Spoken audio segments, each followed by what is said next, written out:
In other news, the Blue and White and Israel Beitenu parties have just officially signed a surplus vote-sharing agreement, much to the chagrin of the other parties across the political spectrum. Prime Minister Netanyahu's Likud party even released a scathing warning regarding the deal within 20 minutes of its signing. Well, here now to discuss the agreement further, we have political strategist Zohar Tal. Zohar, thank you so much for coming in. Sure, thanks for having me.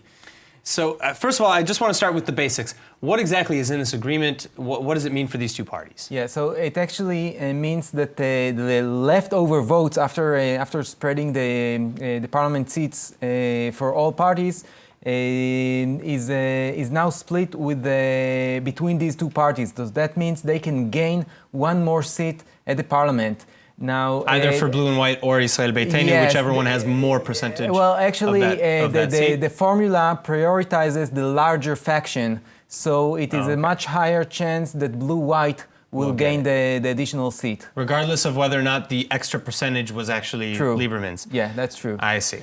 Okay. So, and I think that actually we've just seen Lieberman making his first large mistake in this campaign because it now makes it pretty clear that he is transferring right votes into the left. Well, so my question, before we go down this path with Lieberman and whether or not that was a politically smart move, how many other parties either have or had this kind of agreement before? Because I know that it's not illegal. This is not like a new it always happens. Concept. Typically, it is a blockwise agreement. So let's say the Likud would have an agreement with the Jewish House or with the Yamina, now the right-wing parties. Sure. And Labor would have an agreement with the Meretz or...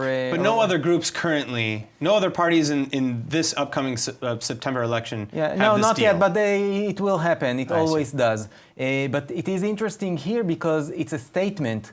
Lieberman always said, I'll just bring the two together, Blue and White and Likud. I don't care who will be prime minister. I just want a unity government. But now he has taken sides. He has taken the Blue-White side, saying we want Gantz to be prime minister. And since Lieberman does weigh heavily on Russian votes, which are typically right-wing, Likud party is right to say that he will take right-wing votes and transfer them to the left.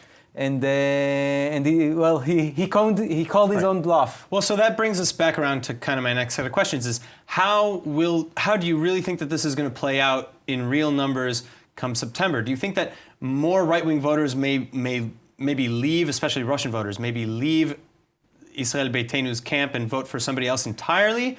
Will it maybe draw some votes in because it shows some sort of cooperation between the two parties? I think it right? will definitely harm Lieberman. I don't think that he has anything to benefit from it. Blue-White are the winners of that because they can win another seat at the Knesset.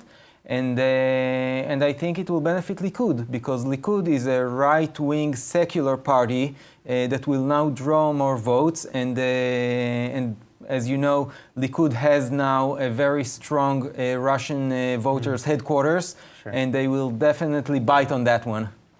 All right. So, and then finally, you believe that maybe the Likud will come out ahead in the end because, again, we're talking about in the end one seat.